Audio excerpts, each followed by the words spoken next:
جی، بسم اللہ الرحمن الرحیم۔ اللہ کے نام سے شروع جو بڑا مہربان نہایت رحم فرمانے والا۔ محمد احمد وارثی، پرنسپل جامعہ عربیہ خیر آباد سلطانپور۔ شب برات کیا ہے؟ شب برات اصل میں شب معنی یہ شب فارسی لفظ ہے اور برات جو ہے معنی چھٹکارا ہوتا ہے اور یہ عربی لفظ ہے، تو گویا یہ چھٹکارے کی رات، یعنی ہم انسان ہیں تو ہم سے غلطیاں بھی ہوتی ہیں، گناہ بھی ہوتے ہیں، تو مالک ایشور ہمارا گاڈ ہمارا خدا یہ رات ہم کو انعام کے طور پر دے رکھی ہے کہ جو غلطیاں جو گناہ ہم سے ہوئے ہیں اس رات ہم اس کے حضور معافی مانگ لیتے ہیں تو ہمیں وہ بخش دیتا ہے۔ اور یہ اس رات کی اہمیت یوں بھی ہے کہ اللہ تعالیٰ یوں تو ہمارے دلوں سے بھی زیادہ قریب ہے۔ قرآن شریف کی آیت ہے نحن اقرب الیہ من حبل الورید، ہم تمہاری شہ رگ سے زیادہ قریب ہیں، مگر پھر بھی اللہ آسمانی دنیا پر نزول اجلال فرماتا ہے اس رات میں اور کہتا ہے کوئی مانگنے والا،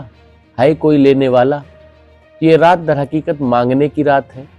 گناہوں سے چھٹکارے کی رات ہے۔ ایک پنجابی شاعر نے اس کے تعلق سے بڑی اچھی بات کہی تھی کہ پچھلی راتیں رحمت رب دے کرے بلند آوازہ، بخشش منگل والیاں کارن کھلا ہے دروازہ۔ تو یہ گناہوں سے چھٹکارے کی رات ہے اور کچھ لینے کی رات ہے۔ کہا جاتا ہے کہ جو گزر چکے ہیں، انتقال فرما چکے ہیں لوگ، ان کی قبروں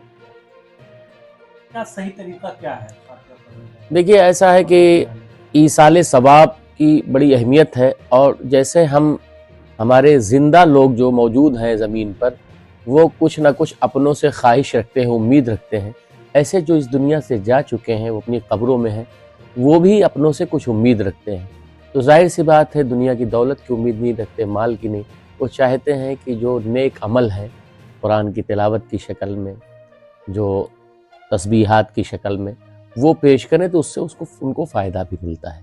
اور ان کی قبروں میں رحمت کی بارش بھی ہوتی ہے، اور جب آپ جاتے ہیں تو انہیں خوشی ہوتی ہے، اور جب آپ پڑھ کے بخشتے ہیں تو ان کے درجے بھی بلند اللہ فرماتا ہے۔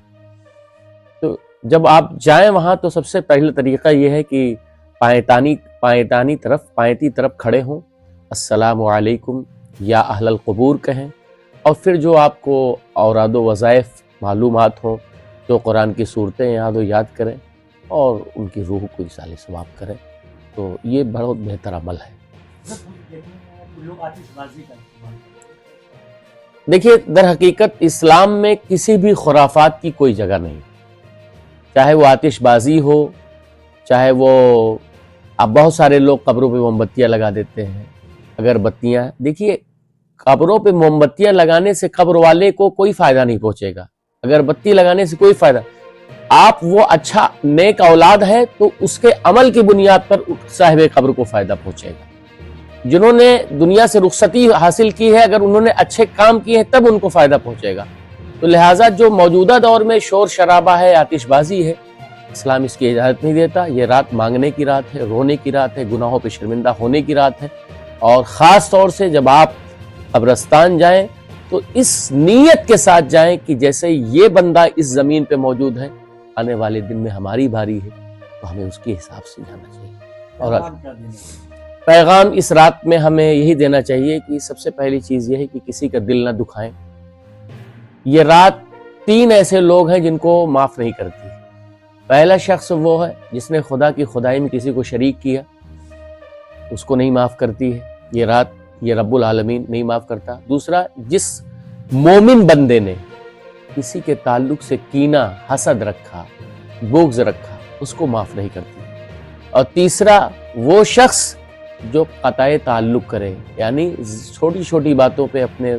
دوستوں کو چھوڑ دے، رشتہ داروں کو چھوڑ دے، اپنے چاہنے والوں کو چھوڑ دے، تو یہ رات اصل میں انسانیت کی رات ہے۔ ہمیں چاہیے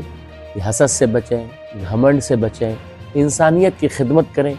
خوب غریبوں کو آپ خیرات کریے، صدقہ دیجئے، لوگوں کے دلوں کو جوڑیے، محبت کا پیغام دیجئے، ایسی امن کی چادر بچھا دیجئے آپ کہ ادھر سے گزرنے والا رک کر کے بیٹھنے کی کوشش کرے کہ بھائی کہیں نہ کہیں یہ امن کی چادر بچھی ہوئی ہے۔ تو یہ آج کی رات کا پیغام ہے کہ ہم سارے لوگوں کو محبت اور امن کا پیغام دیتے ہوئے خود اس پر عمل کی کوشش کریں، اور ہمارا ملک ہندوستان یہ ایسا آفاقی ملک ہے کہ جس میں ایک اللہ کے پیغمبر حضرت آدم کی آمد ہوئی ہے، تو ہم بھی آدمی بن کے دکھائیں۔